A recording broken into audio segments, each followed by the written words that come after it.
What's up, soldiers? Chris here, CaribbeanPod.com vibes in it up in the kitchen as usual. I hope you guys are enjoying the recipes, being safe and all that and thing.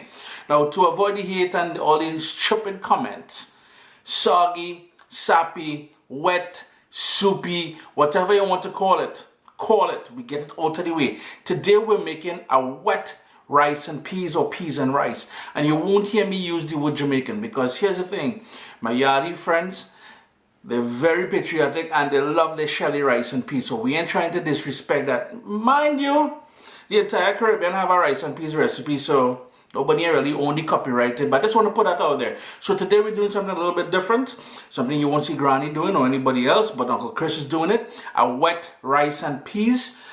Yo, think risotto. What's up, soldiers? Don't forget to click subscribe. If you've already clicked subscribe, hit that bell notification thing. I want to all you missing out on the new videos, man. Come on, click.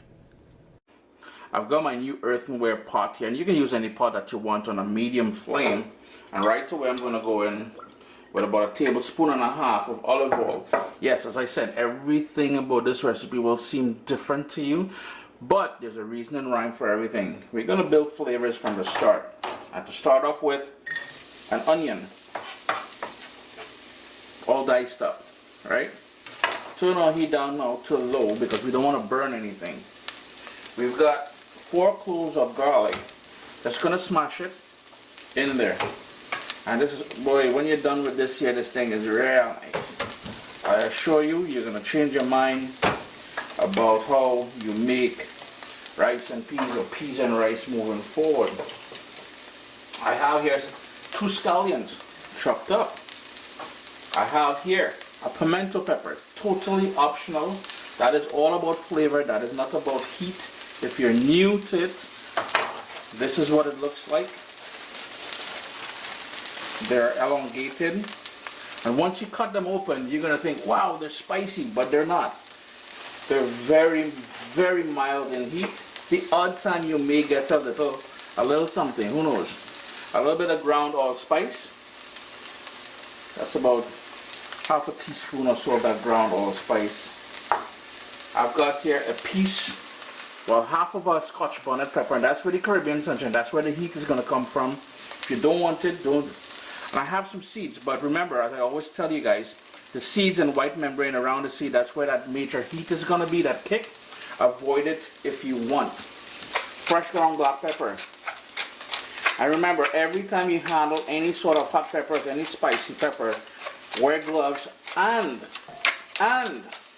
wash your hands with soap and water immediately after. Out of my garden, some fresh thyme. All the baby leaves are going in there, the leaves and the baby stems. Gonna get a ton of flavor from that. Now if I wanted, I can put the entire stem in there. I ain't trying to worry about that too much and later on fish it out. Just gonna hit that a little stir, just to make sure everything softens up and all those flavors awaken. Because as I said in the start there, it's all about building flavors, and this is the way we're gonna achieve that. We're gonna have a very flavorful rice dish when we're done. It's been about 3 minutes on that low heat, so everything is nice and soft now. And here's where we're gonna go in with the red beans, and this is a small red bean. 1 cup of that red bean. And what I usually do when I buy a can of red beans, red kidney beans or anything like that, and I know I'm not going to use all of it, when I open it, I divide it into 2, and half of it goes into a freezer lock bag and into the freezer. So every time I'm making a little rice and peas or something, I pull it out, you know. Sometimes I'm making a little stew chicken or something, and it has to go in there, so there's no need to waste the other half, you know. I'm going to turn up my heat now to medium. And if you're wondering if I drained and rinsed that can of beans, I did. In goes coconut cream. Now if you don't have coconut cream and you want to go in with coconut milk, you can certainly do that. So 1 cup of that. The cream is 3/4 cups, to be honest with you, but if you're using coconut milk, I would recommend about 1 cup to 1.5 cups of that. We're also going to go in with water, so we've got 2 cups of water. And we're going to bring that up to a boil. That's the reason why we cranked up the heat there. To that, we need to add salt. I remember we were cooking rice in there, so.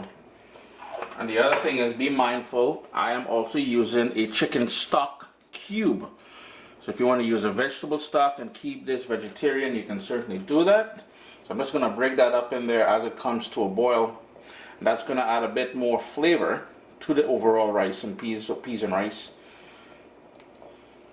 But be mindful, the chicken stock cube that you use, or vegetable stock or whatever, will have sodium in it and will add a salty element as well. So hold back on the amount of salt that you use at this point until later on you can taste it.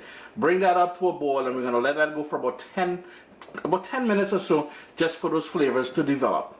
And I'm just going in now. It's been 10 minutes. I'm going in now with rice, and that is 2.5 cups of washed long grain parboiled brown rice. And while this method is unconventional, it is not your typical way of doing this. This here is a sort of foolproof way of making delicious rice and peas. So I highly encourage you to give this a test. Now when I say washed rice, what we do is we usually have it in a bowl, and I have a video on the Food FAQ channel. You would have the rice in a bowl, cover it with water, massage it with your hands, and pour out the cloudy water. Repeat until the water runs clear. Speaking about water, we need some more water in here. So in goes another 3 cups of water. So we had that coconut milk, if you're using coconut milk, if not, you're using coconut cream. So if you remember, if you're using coconut, you know what? The full list of ingredients will be listed down below. I will add another cup of water to there. So we're going to put 4 cups of water in total at this point. Remember, we already put 2 cups prior to that. So in doing the recipe, this where we're going to cover a few bases. 1, you don't have to worry too much about liquid. Just don't over put liquid. Everybody's always concerned about that. 2, we started off with that base, so you're getting a ton of nice flavor in there. If you wanted to stir it, you can stir it, because again, we're trying to achieve a sort of a risotto sort of texture. I do have another recipe I'm going to share with you all later on in regards to a sort of a Caribbean risotto, but for now we're doing it like this. So you don't have to worry too much about non-stirring, and it's, you know, it can be tricky in making a good peas and rice or rice and peas. So this way here is the sort of foolproof way, as I said. I've turned my heat up to medium, I'm bringing it up to a boil, and we're going to reduce it to a simmer and let it cook until it's nice and plump and most of that liquid is absorbed. You can see we've got a vigorous bubble going, so I'm going to reduce my heat all the way down to low. And excuse me, I'm going to put the lid on the pot. I have a sort of a breather hole there. If you don't have a lid with a little hole, put it slightly ajar so there's a crack for some of that steam to escape. Ooh, pot looking dusty, boy. What kind of thing is that? It's been about 10 minutes. At this point here is where you would taste the liquid there and make sure it has enough salt to your liking, adjust it if needs be. The other thing I wanted to sort of highlight is that I use that parboiled long grain brown rice, which takes longer to cook. That's why I went in with so much liquid. If you're using a white rice, like plain old white rice or a jasmine or basmati or something like that, you will have to adjust the amount of cooking liquid you put in there. It will be less liquid. And by the way, if you're wondering what's going on in there, you can see everything is getting nice and plump now. Just look at that niceness. Ooh, and so it's smelling good in here, boy. Way, sir.